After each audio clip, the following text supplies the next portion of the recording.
10% of its population. 1918.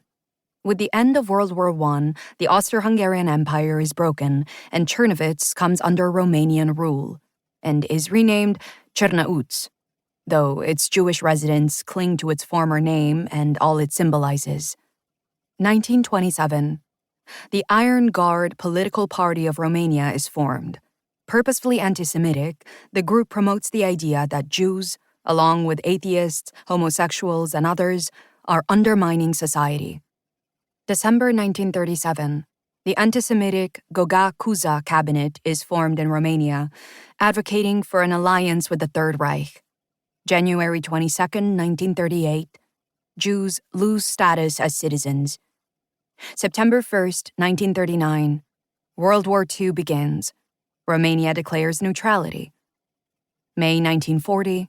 Romania joins the Axis.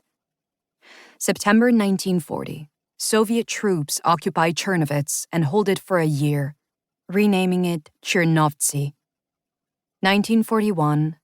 Romania enters World War II on the German side and against the Soviet Union. Romanian troops, along with Nazi soldiers, occupy Czernowitz as the Soviets flee. August 23, 1944.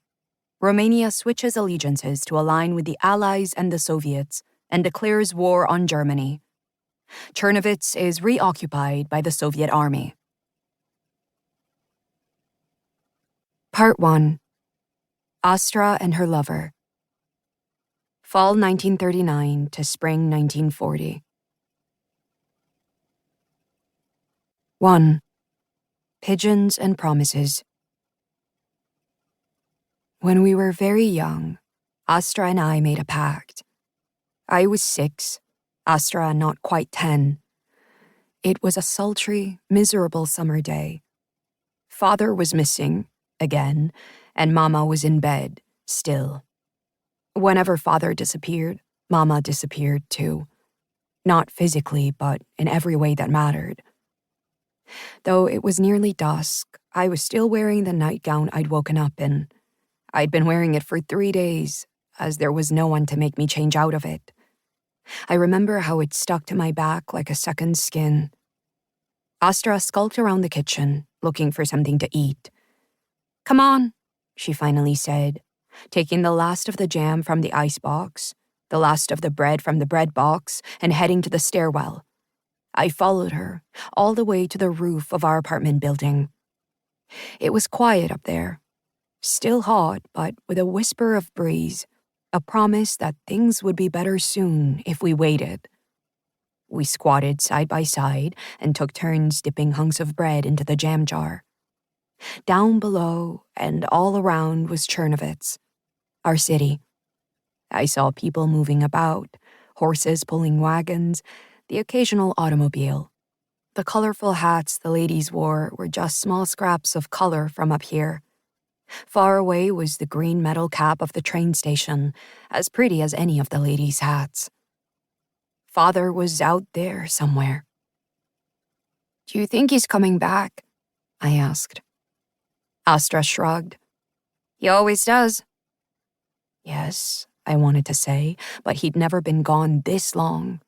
Long enough for the kitchen to grow entirely bare. Long enough for Mama to forget she had daughters. On the roof, pigeons landed, hopeful and hungry. "It's so stupid," Astra said. "How men come and go, and women have to just sit around and wait for them." She pointed at me with her scrap of bread, its tip blood red with jam. "Listen, Rieke," she said. "Do me a favor, will you? Never, ever fall in love. It'll just make a mess of things." I didn't really know what that meant, to fall in love. It didn't sound like something you did or didn't do on purpose. Not like climbing or jumping. Those were things you chose, things you did. Falling, in my experience, was something that just happened, whether you liked it or not. I raised my shoulders, dropped them. Astra turned to the city. "I'll tell you one thing, Rieke. I'll never fall in love. And I'm never getting married. You can count on that." I believed her.